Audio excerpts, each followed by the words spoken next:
Hola queridos amigos, Dios nos bendiga, bienvenidos a un nuevo estudio de la palabra de Dios. En esta ocasión continuamos el estudio del libro de Filipenses, guiándonos por este folleto, uniendo el cielo y la tierra, que trata de dos libros, Filipenses y Colosenses. En este caso, el estudio del capítulo 3, los 16 primeros versículos, sumamente interesante y grandes lecciones para nuestra vida en la actualidad. Fijémonos en el título de la lección, Confianza solo en Cristo. Es el tema que nos toca estudiar. ¿Por qué la confianza solamente en el Señor? Es fundamental para los hijos de Dios en esta etapa final de la historia de la humanidad. Mucha gente pues deposita confianza en otros asuntos, sobre todo materiales.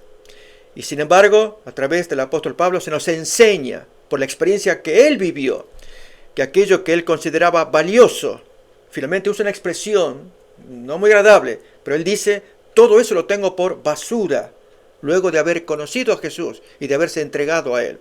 Vamos pues entonces a examinar cada versículo del capítulo 3, no sin antes, amigos, recordarles que el material, pues seguramente todos tenemos el folleto con nosotros para guiarnos en el estudio.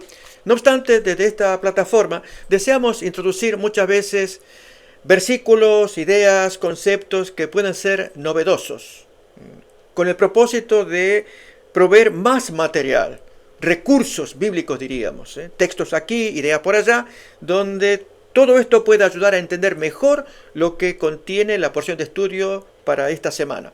Así pues, iniciamos Filipenses capítulo 3, desde el versículo 1 al 16, de esta manera. Leemos pues. Dice, y aquí nos guiamos, por lo demás, hermanos, gozaos en el Señor. A mí no me es molesto el escribiros las mismas cosas y para vosotros es seguro. Es lo que nos trae el primer versículo. Fijémonos, examinemos el primer versículo. Queremos comentar cada porción de lo que allí se trae. Gócense en el Señor. Y Él lo dice desde la cárcel. ¿Saben? Es tan importante tener una actitud positiva. No importando en qué circunstancia, en qué situación o bajo qué presión y tristeza estemos viviendo. Escuchemos a un hombre que nos cuenta su experiencia. Por haber conocido a Jesús, ya el Señor le había anticipado que él iba a sufrir muchísimas cosas adversas con tal de difundir el mensaje. Él mismo cuenta que sufrió toda suerte de adversidad, naufragios, azotes, etc. Y desde la cárcel, allí nos transmite un mensaje. ¿Cuál es? ¿De tristeza? ¿De suplicar misericordia y comprensión? No. Él está haciendo lo contrario. Transmite lo que tiene. Gócense, gócese. Aún más. Dice todavía en el versículo 1. A mí no me es molesto el escribiros las mismas cosas que para vosotros es seguro. Examinemos pues este versículo. Es seguro para nosotros, entre las mismas cosas que el apóstol Pablo tiene que escribir, ¿cuál es? El gozarnos en el Señor. Es parte de la medicina de Dios. Amigos, luchemos contra la tristeza. Hagamos una expulsión de aquellos sentimientos negativos. Forman parte de nuestro crecimiento el tener una actitud positiva, pujante, hacia adelante.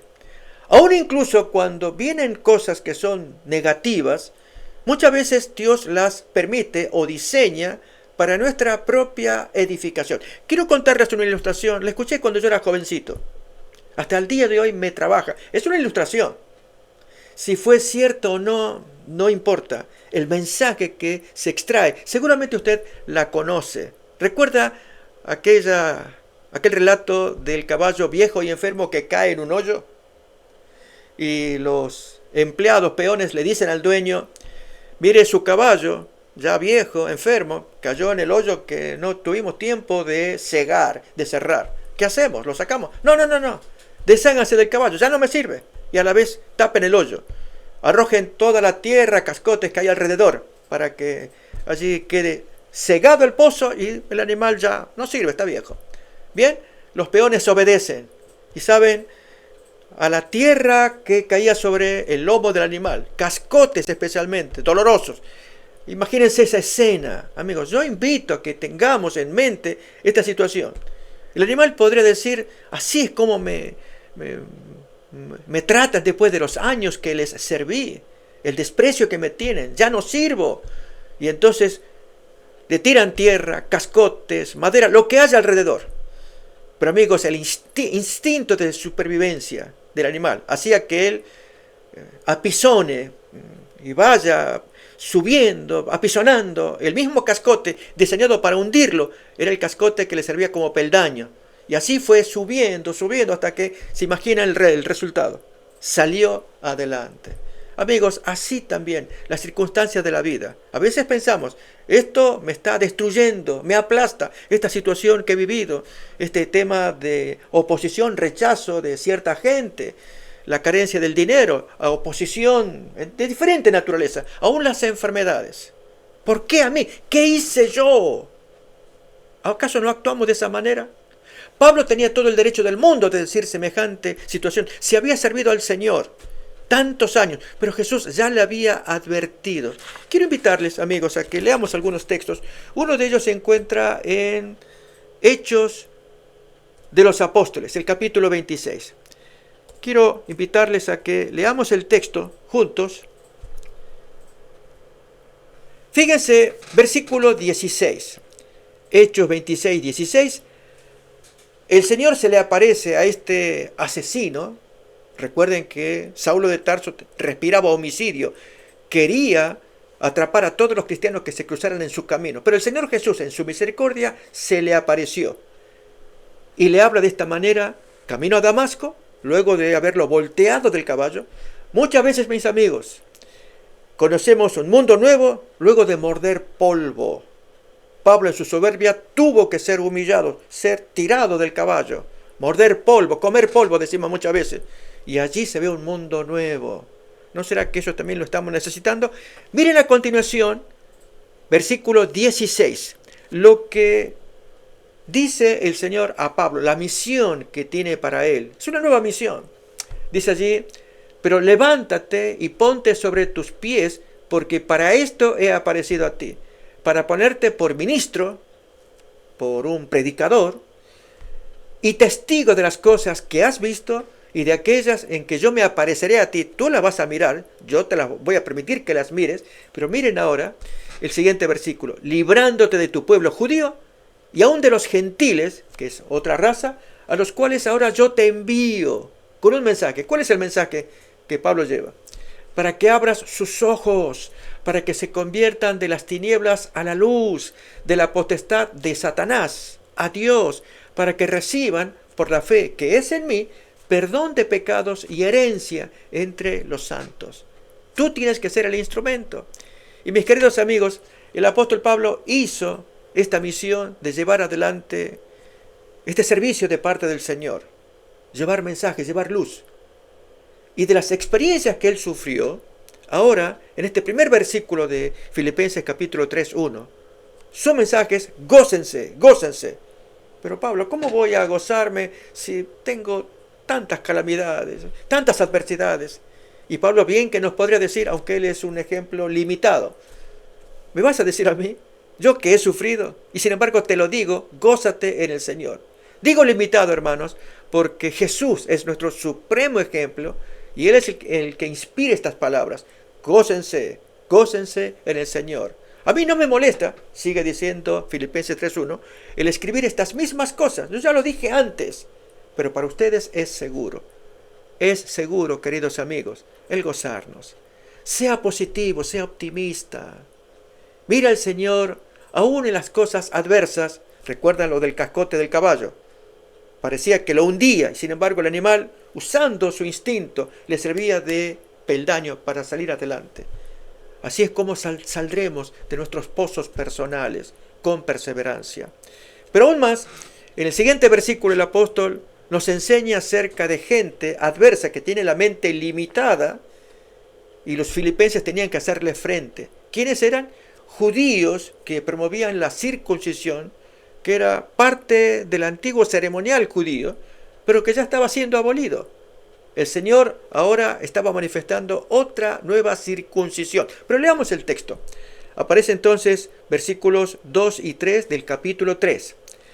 Allí se nos dice, guardaos de los perros. Noten la expresión desagradable. La lección nos trae ejemplos en el día domingo de textos bíblicos donde se usa la palabra perro. Allí lo podemos mirar, seguramente lo hemos leído. Guardaos de los malos obreros, guardaos de los mutiladores del cuerpo. Está hablando de la circuncisión. Y siguiente versículo. Porque nosotros somos la circuncisión, no ellos, los que en espíritu servimos a Dios y nos gloriamos en Cristo Jesús, no teniendo confianza en lo que ellos pretenden, estos judíos. Eran cristianos, pero todavía con su mente estrecha exigían que todos los demás miembros de la iglesia se circuncidaran como era el rito de los judíos. Pero su confianza residía en la carne y no en Jesús. Amigos, ¿por qué ya la circuncisión? Vamos a tocar este tema. Ya no corría más. El Señor había instituido la circuncisión, recuerdan, con Abraham, Génesis capítulo 17. Y era una práctica por la cual Abraham y toda su descendencia, era obligación hacerlo en el 8º día del nacimiento de ese bebé, para formar parte de una familia, la familia de la fe, iniciada con Abraham. Dios lo había sacado de Ur de los Caldeos. Y por lo tanto, quienes se adhirieran a Abraham seguirían sus mandamientos. Él era el instrumento, él era el evangelio viviente en aquellos días. Mírenlo en Génesis capítulo 18, versículo 17 en adelante. ¿Qué dice Dios de Abraham para que entendamos mejor la circuncisión? Jehová dice, ¿encubriré yo a Abraham lo que voy a hacer con respecto a Sodoma? Habiendo de ser Abraham una nación grande y fuerte, y habiendo de ser benditas en él todas las naciones de la tierra. Porque yo sé que Abraham mandará a sus hijos y a su casa, es decir, a su descendencia, después de sí, que guarden el camino de Jehová, haciendo justicia y juicio, para que haga venir Jehová sobre Abraham lo que ha hablado acerca de él. Noten la confianza de Dios. Yo sé que este hombre lo va a hacer. Pero aquí que el Señor instituye en el capítulo anterior la circuncisión como una señal de pertenecer a la familia de Abraham. Todo varón debía circuncidarse. ¿Por qué motivo? Porque Abraham ya traía una circuncisión del alma, que esta es la esencia de la circuncisión. Tiene su doble aspecto: la circuncisión del alma, del espíritu, y la expresión externa. Esto es la circuncisión de la carne. En cuanto a esta, la circuncisión del alma, el texto no lo revela, sino los hechos. Mírelo, vamos a ver algunos textos que nos lo van a ilustrar, como el que aparece en Deuteronomio capítulo 30. Leemos en el versículo 6, también capítulo 10. Vamos a leer textos alusivos. Circuncidará Jehová tu Dios tu corazón y el corazón de tu descendencia, para que ames a Jehová tu Dios con todo tu corazón, con toda tu alma, a fin de que vivas. Noten que el Señor circuncida el alma para que el hombre aprenda a amar. Y en el versículo 16 se nos dice en qué consiste ese amor. Es obediencia, porque dice allí: yo te mando hoy que ames a Jehová tu Dios, que andes en sus caminos, que guardes sus mandamientos, sus estatutos y sus decretos, para que vivas y seas multiplicado, y Jehová tu Dios te bendiga en la tierra en la cual entras para tomar posesión de ella. También podemos leer en Deuteronomio capítulo 10, versículo 16. Ahí tenemos otro ejemplo de circuncisión del alma. Este es un concepto muy importante en el judaísmo, pero que se había descuidado. Circuncidad pues el prepucio de vuestro corazón, y no endurezcáis más vuestra cerviz. Dios quería eso. Mírenlo en Jeremías 4:4, otro ejemplo, en que el Señor le pide a su pueblo, ya no tanto la circuncisión de la carne de la cual ellos se enorgullecían. Circuncidaos a Jehová y quitad el prepucio. Pero Señor, yo soy judío, ya me circuncidé, tengo el prepucio de mi cuerpo ya fuera de mí. No, quitad el prepucio de vuestro corazón, varones de Judá y moradores de Jerusalén. No sea que mi ira salga como fuego y se encienda, y no haya quien la apague por la maldad de vuestras obras. Noten que la circuncisión de la carne no logra quitar esa maldad, a menos que tengamos la circuncisión del alma. Abraham la traía. Por eso obedecía los mandamientos. Y Dios le dio la señal externa de la circuncisión física de la carne para que todos aprendieran de este evangelio viviente llamado Abraham. De él aprendieran ambas cosas. Cómo es la circuncisión del alma, en que Dios opera un cambio en el corazón. Mírenlo cómo lo va a expresar Ezequiel capítulo 36, 25. En adelante usa otras ilustraciones que ya luego se entenderán en el Nuevo Testamento. El bautismo que reemplazará la circuncisión. No era necesario que la reemplazara, pero el judío la había malogrado tanto, la había manoseado tanto, se enorgullecía tanto de ella, que Dios vio necesario quitarla para introducir ahora un nuevo símbolo, idéntico al de la circuncisión. Pero ahora este es el válido, el bautismo. Mírenlo en Ezequiel 36, 25. Esparciré sobre vosotros agua limpia, y seréis limpiados de todas vuestras inmundicias. Noten, esto es la circuncisión del alma. Es limpiar el alma. Y de todos vuestros ídolos os limpiaré. Siguiente versículo. Os daré corazón nuevo y pondré espíritu nuevo dentro de vosotros. Y quitaré de vuestra carne el corazón de piedra y os daré un corazón de carne. ¿Con qué propósito? Para que obedezcan.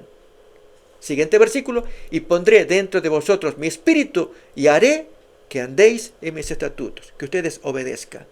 Sí, queridos amigos, esta circuncisión en el Nuevo Testamento es reemplazada por otra nueva circuncisión, la circuncisión del Espíritu, llamada la circuncisión de Cristo. Por eso Pablo luchó tanto contra esta circuncisión que fue manoseada, aquella que Dios instituyó con Abraham, con el paso de los siglos, fue señal de orgullo de los judíos, pero trajo oprobio. Por eso, cuando comienza el ministerio de Juan Bautista y él introduce el concepto de un bautismo en agua para arrepentimiento de los pecados, para cambiar el corazón, allí va desapareciendo la circuncisión de la carne. Mírenlo en Romanos capítulo 2, 25 en adelante, y luego leemos otro texto más conclusivo también sobre esta nueva circuncisión. Pues en verdad la circuncisión física aprovecha si guardáis la ley. Pero si eres transgresor de la ley, tu circuncisión física viene a ser nada, no sirve a la vista de Dios. Le dice a un judío, esta porción está dedicada a los judíos. Siguiente versículo. Si pues el incircunciso, el gentil, guardare las ordenanzas de la ley, no será tenida su incircuncisión como que fuera circuncisión. Ese es el caso de Abraham. Él era incircunciso cuando Dios lo sacó de Ur de los Caldeos, pero al ser obediente a los mandatos de Dios, Dios fue transformando su corazón, y esa incircuncisión física se convierte en circuncisión delante de Dios, pero una circuncisión del alma. Faltará luego la física, no nadie duda, pero la que importa es la del alma. Sigue más el siguiente versículo. Esto para que veamos el valor de la circuncisión a la luz del Nuevo Testamento. Y el que físicamente es incircunciso, el caso de los gentiles, pero guarda perfectamente la ley, te condenará a ti, judío, que con la letra de la ley y con la circuncisión eres transgresor de la ley. Pues no es judío el que lo es exteriormente, ni es la circuncisión la que se hace exteriormente en la carne a la vista de Dios. Noten el valor que Dios le va a dar a la circuncisión del alma en este siguiente versículo. Sino que es judío el que lo es adentro, en el corazón, en lo interior. Y la circuncisión, la que vale, es la del corazón, en espíritu, no en la letra.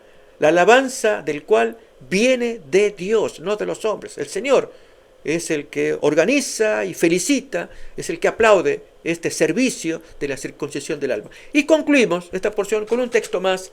Colosenses capítulo 2, versículos 11 y 12. Noten ustedes cómo se pasa de la circuncisión del espíritu y ahora tiene su significado, el bautismo.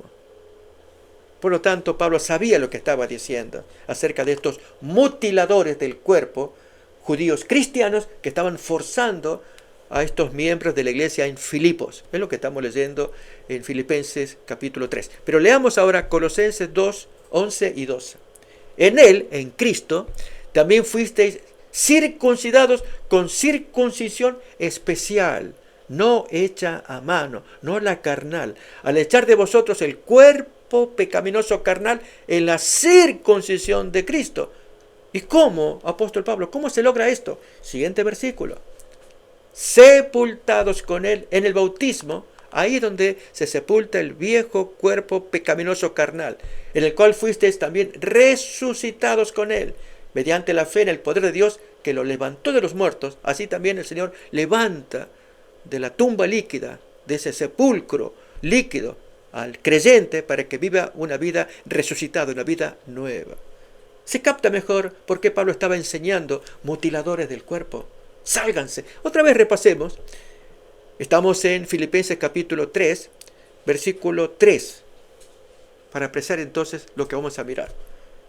Porque nosotros somos la circuncisión,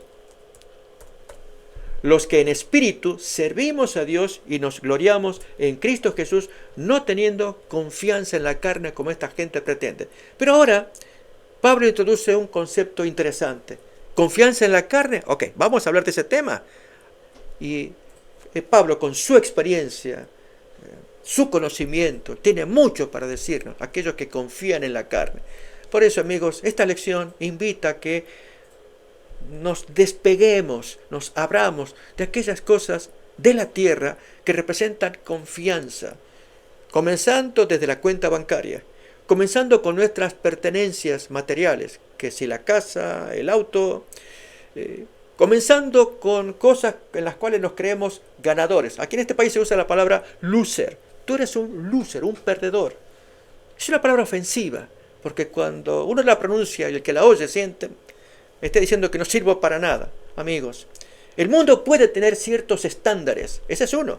Si tú no tienes posesiones materiales, si no tienes tu casa, tu auto, no tienes dinero, ¿pero qué eres? Lógicamente, en este país y en Babilonia, uno es un perdedor, no lo vamos a dudar, pero nuestra ciudadanía no está acá.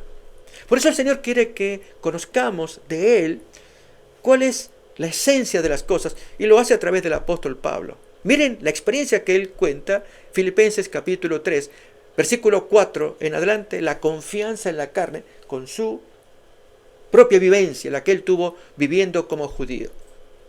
Aunque yo tengo también de qué confiar en la carne. Si alguno piensa que tiene de qué confiar en la carne, escuche mi testimonio. Pablo está diciendo. A ver, Pablo, cuéntanos. Yo fui circuncidado al 8º día, como ordena la ley de Moisés. Jesús también fue circuncidado al 8º día. Del linaje de Israel. En cuanto a las 12 tribus, vengo de una muy bien posicionada, la de Benjamín. Allí, recordemos, vinieron personajes notables como el rey Saúl, si bien deja mucho que desear. También en esa tribu aparece la desgracia que cuenta al final del capítulo de Jueces. Toda una población que por poco es exterminada por haber protegido a una pequeña ciudad de practicantes homosexuales. Eso es tristísima esa historia, quizá una de las más violentas que tiene la Biblia, pero había que extirpar gente que estaba muy corrompida. Bien, no obstante, la tribu sobrevivió y con el paso del tiempo también se une con Judá para formar el reino del sur frente a las otras 10 tribus que formaron el reino del norte en la división provocada por Jeroboam I. Pero el texto sigue diciendo más. Es cierto, yo vengo de la tribu de Benjamín. Si es hebreo, soy de pura cepa. Y en cuanto a la ley de las varias sectas que había en aquellos días, entre los saduceos, los esenios, aún el grupo de los herodianos, él dice, yo soy fariseo, que es lo mejor, lo más celoso. Hoy, amigos, si usted lo quiere comparar con algún grupo religioso de su simpatía, lo puede hacer. Y es lo mejorcito que tenemos como cristianos, diríamos hoy. Bueno, yo pertenecía a esa gente. Así que yo estaba seguro. Iba al culto, practicaba mi adoración.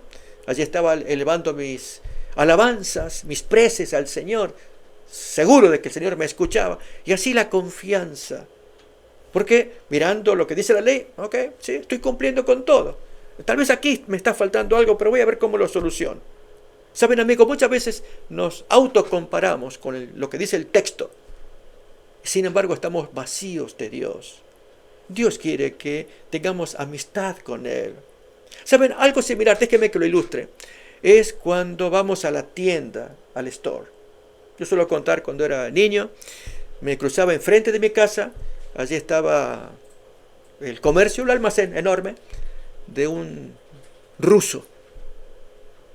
Y allí este señor, Omar Obanesov, era el apellido de él.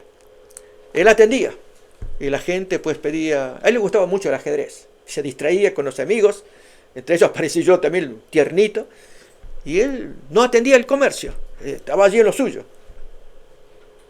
Don Jorge era su nombre. Don Jorge, ¿cuándo atiende acá? Ya va. Entonces atendía. Pero aquí que nadie se le acercaba para preguntarle de su familia, de las 2 hijas mayores que él tenía. Solamente era comprarle el producto, pagarle y ya. Algo parecido a esto. Ahí tenemos una imagen. Y el Señor muy parecido también a don Jorge Obanesov. Saben, amigos, así a veces tratamos a nuestro Dios. Vamos a la tienda para orar. Señor, ayúdame. Y oramos. Por ahí hasta le pagamos con una oración. Y si es bueno también con una ofrenda y un diezmo también. Pero luego no lo vemos más. No lo visitamos, no conversamos con él. Haga la prueba. Cuando usted va a la iglesia y eleva un pedido de oración, ¿por qué cosa usted pide? ¿Pide por las cosas que a usted le preocupan? Está bien, es nuestro Padre. Pero ¿será que usted puede interesarse en las cosas que a él le preocupan? Así como estas 2 muchachas que yo conté de don Jorge. Yo las recuerdo, yo era niño y una de ellas me enviaba era tierno, me dice, vete al otro almacén de allá y cómprame cigarrillos, porque el papá no permitía que las muchachas fumaran. Y allí yo iba por unos centavitos, allí volvía, le compraba y ahí, ok, tómate el centavito. Y así la muchacha pues fumaba y sin que el padre se dé cuenta.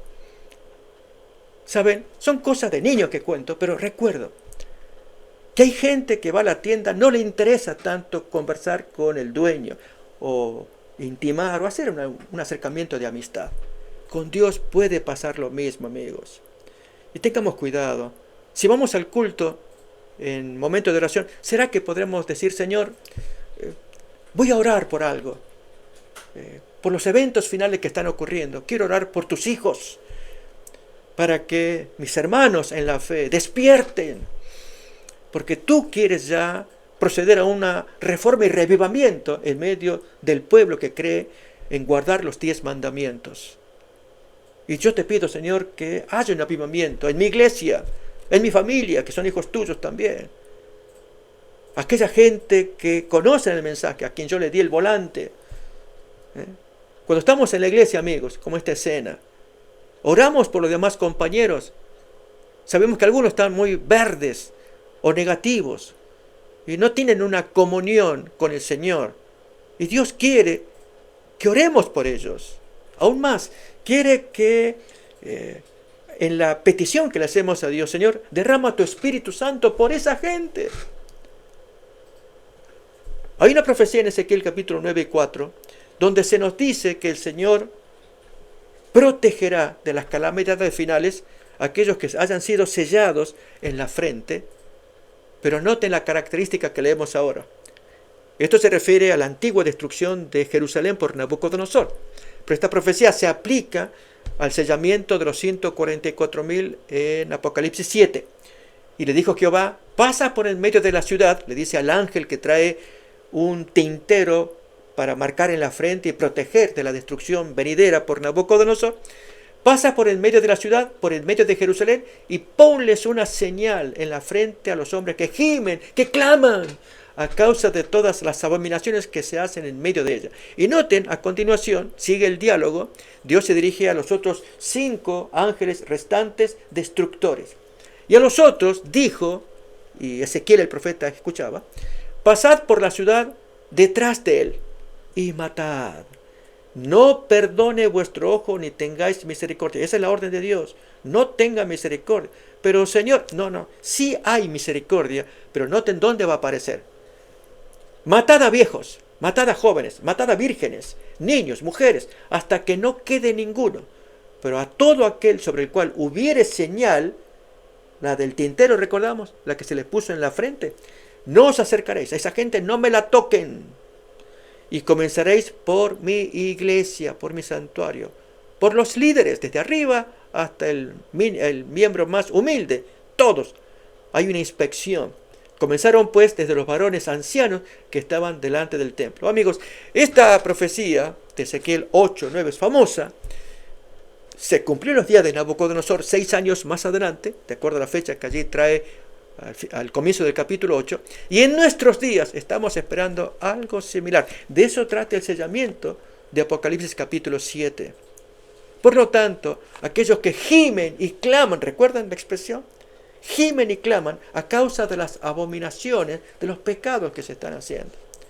En esa imagen que miramos de los miembros de la iglesia que están allí todos reunidos, ¿será que alguno está orando al Señor, pidiendo, Señor, ten compasión por mi compañero? Allí lo veo, él está cantando alabanzas al Señor, pero sé que lleva una vida personal, privada, y solamente Dios sabe. Y por aquel otro que anda triste. Vemos aquí, hermanos, están orando, están cantando. Tenemos que orar por los compañeros. ¿Saben?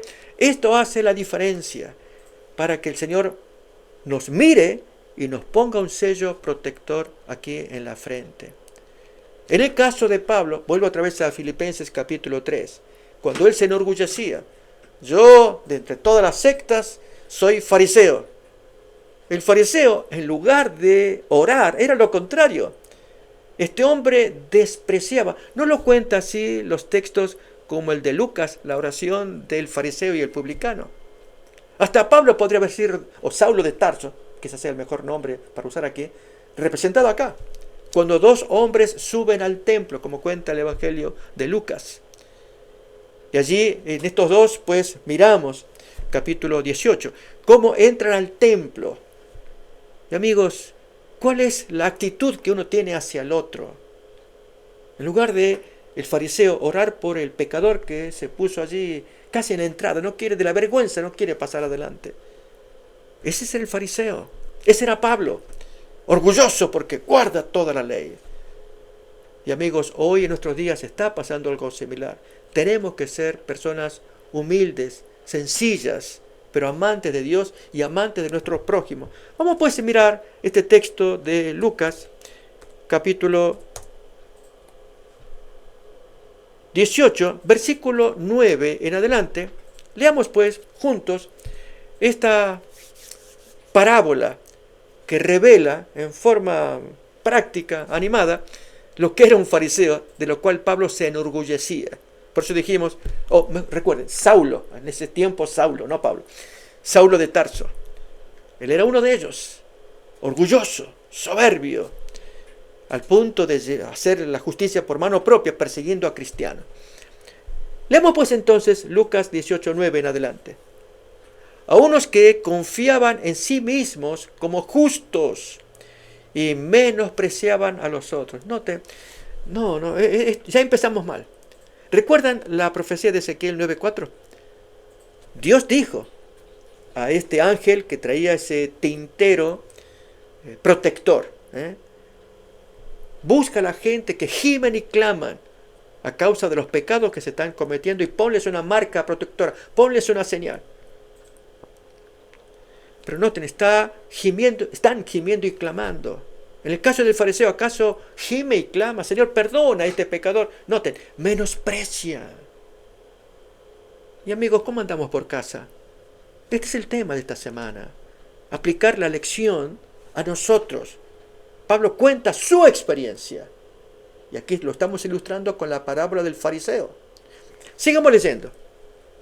Miren la oración descarada que él hace delante de Dios. En su ignorancia, Dios tiene paciencia. Se la tuvo con Saulo de Tarso. A unos que confiaban en sí mismos como justos y menospreciaban a los otros, contó esta parábola. Dos hombres subieron al templo a orar. Uno era fariseo, el otro un cobrador de impuestos. El fariseo, puesto en pie, oraba consigo mismo. Él hace oración dirigida a Dios, pero para Dios estás orando para ti. Yo no te puedo escuchar. Y la oración decía: Dios, te doy gracias, porque no soy como los otros hombres. Esa gente que es ladrona, injusta, adúltera, y siquiera como este publicano que está puesto allá atrás, en la entrada. No sé qué hace este hombre acá, pero bueno, el templo es libre, es judío, así que él puede venir también.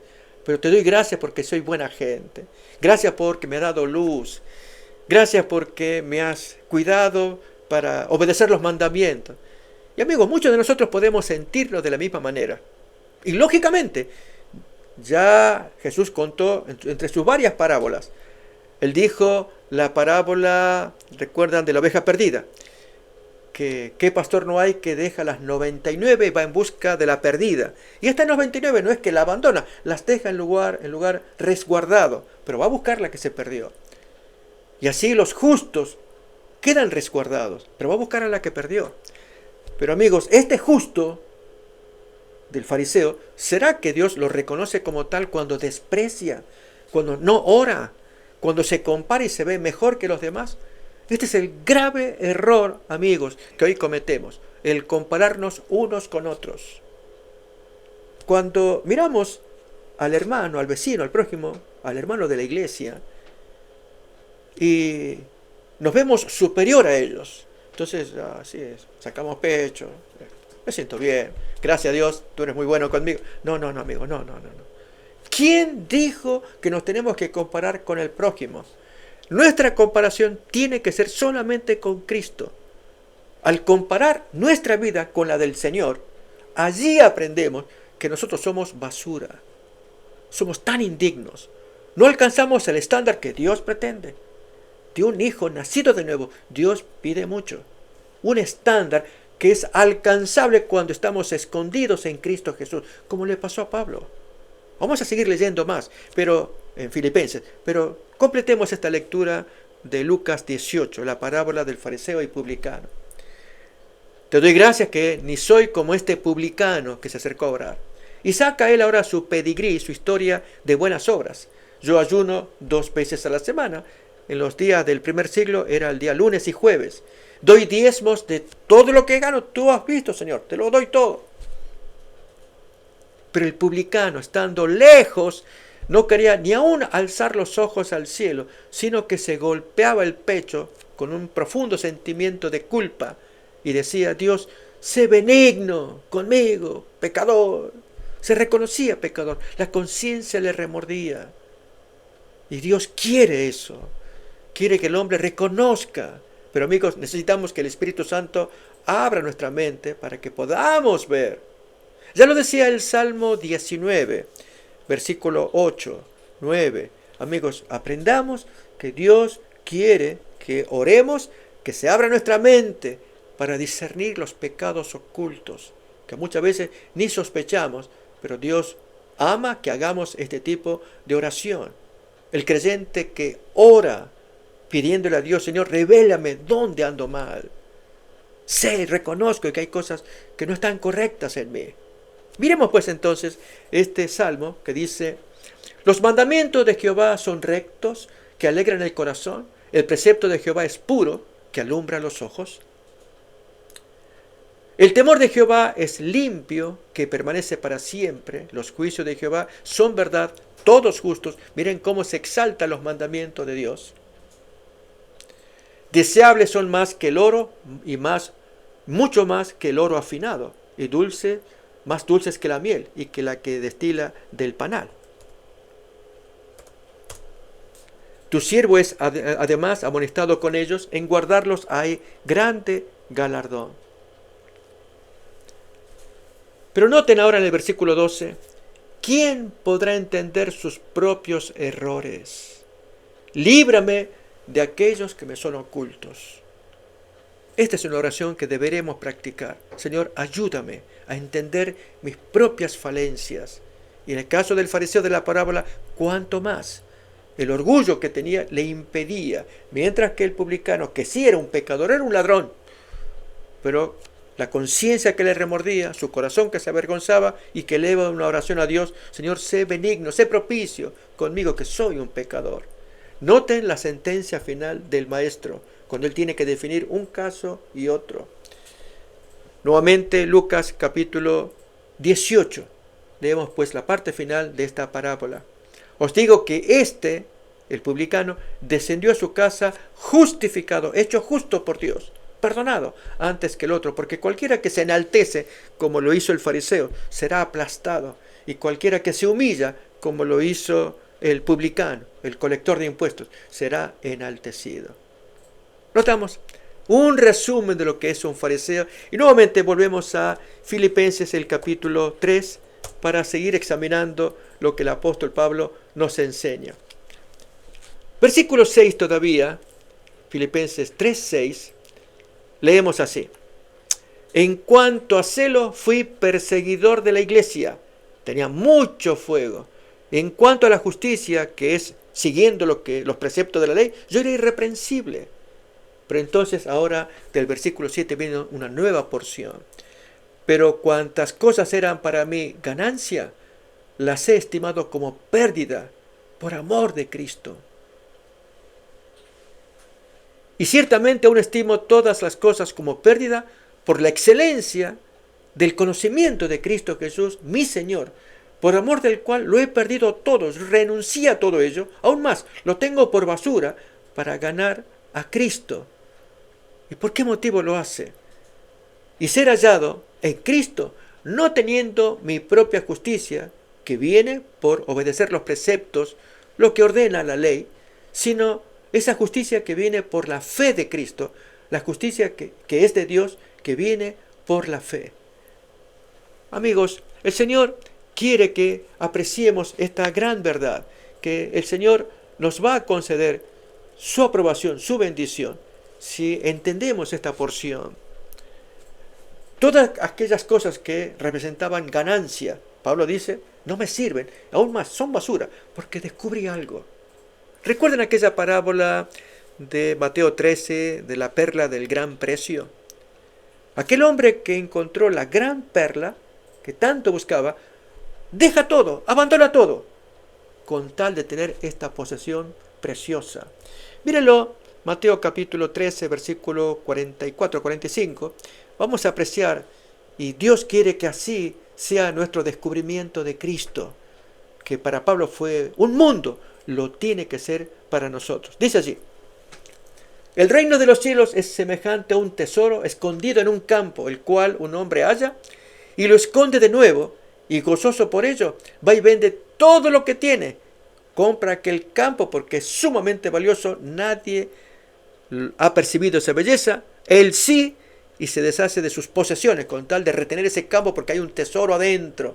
O el siguiente versículo, también el reino de los cielos es semejante a un mercader que busca buenas perlas, que habiendo hallado una perla preciosa, valiosa, fue y vendió todo lo que tenía para retener esa perla.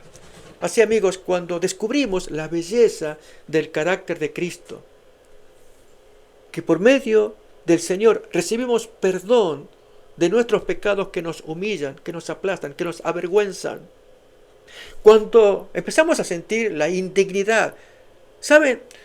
Esto es fundamental. Comenzar a vernos a nosotros mismos como Dios nos ve, pecadores, indignos. Quiero decirles que tengo un pariente amado que él estuvo en el buen camino y abandonó. Y mi familia ora por la conversión y el retorno de este hijo pródigo. Pero hasta que no vea su indignidad, su pecado, Dios, ¿qué puede hacer? ¿Recuerdan la parábola del hijo pródigo? Que habiendo salido con tanta riqueza de la casa de su padre y habiendo malgastado toda la riqueza en tierra ajena, quedó en la miseria y en esa condición reaccionó. ¿Qué hago acá? Avergonzado, comenzó a pensar, no, yo tengo que volver a mi padre y pedirle perdón. Malgasté todo en mi locura. Y mientras él está retornando, su padre, que lo ve de lejos, siente una emoción, es mi hijo que está volviendo, y corriendo va y lo abraza. Ese es nuestro Dios. Quiere abrazarnos a cada uno de nosotros, pero es necesario primero que abramos nuestra mente y reconozcamos nuestra indignidad. Bien, en el caso de Pablo, esto le pasó. Camino a Damasco, fue humillado. Yo dije, comió polvo. Muchas veces, algunos de nosotros tenemos que ser tan humillados, tan aplastados, caer al suelo de nuestro orgullo, para que se abra un mundo nuevo. Le pasó a Pablo. Y a partir de ahí entendió que todo lo que él había construido era heno, hojarasca, era basura. no tenía valor. Pero conocer a Cristo, que le perdonaba sus pecados, que lo recibía, nada menos como ministro, como predicador. ¡Qué privilegio, qué honor! Por lo cual sufrió todo lo que sufrió. Vamos a ver, quizás, a recordar una porción que lo hemos leído antes, 2 de Corintios capítulo 11, versículo 23. Solamente así se puede entender, de ahí en adelante, por qué Pablo sufrió todo lo que sufrió. Y su testimonio es tan persuasivo, tan convincente, impele tanto, porque tuvo una experiencia personal con el Señor y Él nos invita a que tengamos la misma en nuestro corazón. ¿Qué le pasó a Pablo? Leamos pues entonces 2 de Corintios capítulo 11, 23 en adelante. ¿Son ellos ministros de Cristo? Como si estuviera loco, voy a hablar. Yo más, en trabajos más abundante, en azotes no hay número de las veces que sufrí azotes, en las cárceles más todavía, en peligros de muerte muchas veces. De los judíos 5 veces he recibido 40 azotes menos uno, que era la norma que enseñaba la Biblia, el judío la aplicaba pero a rajatabla. Azótenlo 39 veces para que no muera, y azotes muy duros. 5 veces lo sufrió. 3 veces he sido azotado con varas, mucho más duro y cruel que el azote común judío. Una vez apedreado. 3 veces he padecido naufragio. Una noche y un día he estado como náufrago en alta mar. En camino muchas veces, en peligros de ríos, peligros de ladrones, peligros de los de mi nación, peligros de los gentiles, peligros en la ciudad, peligros en el desierto, peligros en el mar, peligros entre falsos hermanos. Por todas partes sufría, pero amigos, más que nada porque había descubierto a Jesús. Y como él dice a continuación, tenía una preocupación muy grande por las iglesias en las que él predicaba. En trabajo, en fatiga, en muchos desvelos, en hambre, en sed, en muchos ayunos, en frío, en desnudez, y especialmente la preocupación por las iglesias en las que él había predicado. Y además de otras cosas, lo que sobre mí se agolpa cada día, que los hermanos de las iglesias descubran a Cristo. Esa preocupación. Y esta preocupación, amigos, llega hasta el día de hoy. Por eso Pablo está exaltando a Cristo. Lo tiene todo aquello que era su riqueza pasada, es basura, con tal de ganar a Cristo, la fe de Él. El haber conocido a Jesús y especialmente su historia que está a nuestra mano poder leerla en los evangelios. Aún en lecturas buenas como El deseado de todas las gentes, que recomendamos repasarla, basada en los evangelios. De modo que nuestro corazón lata de gratitud. Señor, tú hiciste eso por mí. Déjenme que lo ilustre. Cuando yo hice el servicio militar a mis 18 años, no sabía que por haberme anotado, creía que era obligación, pero era optativo, con los paracaidistas. Allí me anoté. No sé si me arrepentí, era jovencito, pero ir allí en el avión y ver el vacío. Una vez me tocó ser el segundo, estaba el cabo primero, se acomodó el paracaídas y éramos quizás una decena o 15 allí haciendo la cola. Todos engancharon la cuerda en una metal que había para colocar la cuerda de acero que todos traíamos y lanzarse al vacío. Ahí tenemos el ejemplo. Yo lo hice 11 veces y cuando el cabo dice atentos todos, y se abrió la escotilla y vi el vacío, amigos, y los camiones que miré parecían de juguetes chiquititos, vi la curvatura de la tierra también, y a saltar. Y a esa edad pues uno no puede ser miedoso porque se gana la burla de los compañeros, así que cerré los ojos, me tiré. Amigos, cuando pienso en eso, pienso en mi maestro que se lanzó al vacío. Él vivía en el cielo, adorado por los ángeles, y se vino acá a la tierra a encarnarse como un hombre, como tú o yo, para ser maltratado, humillado, perseguido, por defender una doctrina. ¿Cuál era? El reino de Dios. Venía en nombre de su Padre y mostró sus credenciales por medio de la Escritura que profetizaban el advenimiento del Mesías con sus milagros. Isaías capítulo 61, primeros versículos. Y luego las obras que testificaban que lo que él decía era correcto, era el Hijo de Dios. Y sin embargo, vino a la tierra, como ustedes miran acá en la imagen. Indefenso. Dios había escogido un buen matrimonio para que allí naciera y cuidara a este niño mientras creciera, y llegada a la vida adulta, a sus 30 años, comienza su ministerio de 3 años y medio. Amigos, ¿no tendremos gratitud? Señor, gracias por tirarte al vacío, por mí, por usted, para que se nos abran los portales del cielo, por su sacrificio que él hizo, que le salió bien, todo salió correcto, porque obedeció el mandamiento de Dios, se aferró al Padre, incluso en la circunstancia más desfavorable que la mente humana puede imaginar. ¿Cuándo? Cuando estaba solo en la cruz y gritó esas palabras: Lama, lama, sabactani, Padre mío, ¿por qué me has desamparado? Que era una profecía que estaba en los Salmos. Él la pronunció. Y será el sentimiento de todos aquellos que se pierdan y clamen a Dios pidiendo perdón, pero ya no haya intercesor. Esto será, imagínense la escena cuando Jesús está solo, muriendo, pero lo hizo sintiendo que era abandonado del cielo, porque Dios no apareció para darle una ayuda o un ángel para protegerlo, no. Él tenía que sufrir todo para así pagar la deuda de pecado que tú y yo tenemos, y fue pagada. Este es el mensaje de alegría que traemos. Esto fue pagado. Ya el cielo y la tierra se reconcilian. Por eso el título de esta lección: uniendo el cielo y la tierra. En Cristo, aún los ángeles entienden mejor el plan de salvación, el plan de amor de Dios y de Cristo. Y nosotros, cuanto más, que empezamos a entender, como en penumbras, ya desde el salto de Jesús hacia la tierra, tomando carne humana, y ahora que está intercediendo por nosotros en el cielo, esperando que todos confiesen sus pecados, para que el Señor les perdone. Él les provea un nuevo corazón, y así edifiquen y terminen de edificar su carácter hasta que cierre la gracia y entonces comiencen las plagas. Noten ahora cómo sigue el texto de Filipenses capítulo 3, versículo 12. Él mismo dice: yo no lo he alcanzado, pero estoy en camino, estoy en carrera. Amigos, tenemos una misión por delante.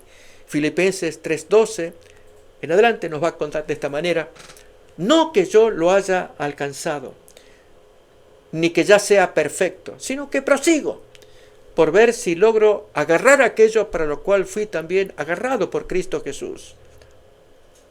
Hermanos, yo mismo no pretendo haberlo ya alcanzado, pero una cosa hago, olvidando ciertamente lo que queda atrás. No vivamos más de tristezas ni recuerdos malos, amigos, y extendiéndome a lo que está delante. En Cristo, en la nueva vida, amigos, hay una proyección tan preciosa hacia adelante. Ya no miremos hacia atrás. Hay amigos y hermanos también que viven de tristezas. ¿Por qué me tuvo que pasar esto? No entiendo. ¿Qué mal hice yo en la vida? Y razonamos de esa manera. Amigos, no lo podremos solucionar. No podremos encontrar respuestas ahora que nos satisfagan. Pero, como dijo Pedro en San Juan 6, cosas que él no entendía, que él vio y no entendía. Maestro, Jesús preguntó: ¿ustedes también me quieren dejar, como están haciendo aquella gente? Y Pedro dijo muy sabiamente: Maestro, ¿a quién iremos? Solo tú tienes las palabras de vida. Amigos, así hoy también. Si hay cosas que nos pasan y no entendemos, ¿a dónde vamos a ir? Solamente tenemos esperanza en el Señor. Pero el consejo de Pablo es: olvídense lo que quedó atrás. Ya no piensen en esos recuerdos tristes, amargos, sufrimientos, vejaciones que hayamos vivido. Proyectémonos hacia adelante. Ahí tenemos ese texto de Jesús en Juan 6. ¿Queréis acaso iros también vosotros? Reparemos en las palabras de Pedro. Señor, ¿a quién iremos? Tú tienes las palabras de vida eterna. Amigos, no hay salida. ¿A dónde vamos a ir? Solamente en Jesús. Pero entonces hagamos caso al consejo de Pablo. Olvidando lo que quedó atrás. Forma parte de nuestro desarrollo, crecimiento y plenitud. Porque el Señor va a sellar a aquellos que han gemido y clamado por los pecados y han edificado su carácter. Pero una de las características: olvídate lo de atrás. No vivas de quejas, de malos recuerdos. Proyéctate hacia adelante. Y sigue tu camino por fe, como hiciera el Maestro Jesús cuando pendía de la cruz. Siguió adelante. Sentía la tristeza de verse solo, abandonado, muriendo ya en la cruz, pero lo logró. ¿Cuánto más nosotros tenemos un desafío por delante? Pero viendo ya al Maestro que lo hizo, ¿no lo haremos nosotros también? Miremos más en el capítulo 3, versículo 14 en adelante. Yo prosigo a la meta, al premio del supremo llamamiento de Dios que lo hace a través de Cristo Jesús. Sigo hasta el final. Voy a seguir. No voy a cejar. Y los siguientes 2 versículos finales. Así que todos los que somos perfectos, nota interesante, él había dicho no somos perfectos, pero ahora usa esa palabra que tiene que ver con maduración. ¿Lo hemos entendido? Entonces somos perfectos. Estamos maduros. Como ocurre con la diferencia entre un adolescente y una persona grande, mayor. El adolescente tendrá todo el fuego de su juventud, todo su entusiasmo, la fuerza, la salud. Pero el viejo tiene experiencia, tiene sabiduría. Quizás las fuerzas se van mermando. Si pudiéramos unir ambas cosas, ¿verdad? El entusiasmo, el fuego, la juventud y la sabiduría. Bien, esto algún día el Señor nos lo va a dar todo junto, un paquete completo. Pero mientras tanto, cuando el apóstol Pablo dice, esto sintamos los que somos perfectos. Y si otra cosa sentís, el Señor lo va a revelar, pero hay un propósito. Estemos unidos, dice el siguiente versículo. Ese es el propósito de Dios, que haya unidad en sus hijos. Pero en aquello a que hemos llegado, sigamos una misma regla, que es el carácter de Cristo. Sintamos una misma cosa, no haya diferencias, no haya discusión, no haya desavenencias, no haya peleas. Vivamos en armonía, no en discordias. Revelemos que el Espíritu Santo mora en un cuerpo de hijos que mira una meta, que es Cristo, que prosigue ese llamamiento que el Señor nos dice, edifiquen su carácter, avancen, hagan mi voluntad, hagan caso, vivan en gozo, no miren para atrás, no confíen en las cosas carnales, miren el carácter de Jesús, abran los ojos. Amigos, si comenzamos a pensar en la historia de Jesús, cuando Él se lanzó al vacío, digo yo, de su mundo en el cual Él estaba como está Dios, para venir a vivir entre nosotros. Y para colmo, yo recuerdo cuando bajé con mi paracaídas, me enseñaron cómo hacerlo. Ciertas técnicas para caer parado. O aún si tenía que caerme en el suelo, no lastimarme. Ciertas técnicas, entre ellas bajaba del paracaídas y tenía que jalarlo hacia abajo. Y cuando veía que ya estaba cerca del suelo, soltarlo. Entonces me elevaba y así caía bastante pasable, sin lastimarme. Yo sabía lo que me esperaba en el suelo. Y gracias a Dios, pues los compañeros no tuvieron percances. En el caso de Jesús, amigos, cuando Él llegó a la tierra, fue para sufrir, ser perseguido. Ya de bebé, Herodes el Grande que lo quiso matar, etc. Conocemos la historia de Él. Por lo tanto, no habremos de imitar al Maestro, no habremos de seguirlo. Recuerdan, con gozo, no mirando hacia atrás, mirando la meta, prosigamos. No que seamos perfectos, pero los que son maduros entienden que tenemos que estar unidos. Mis queridos amigos, gracias por acompañarnos. Seguiremos estudiando la palabra de Dios en estas lecciones y saquemos el mayor provecho de la palabra de Dios. Que Dios nos bendiga.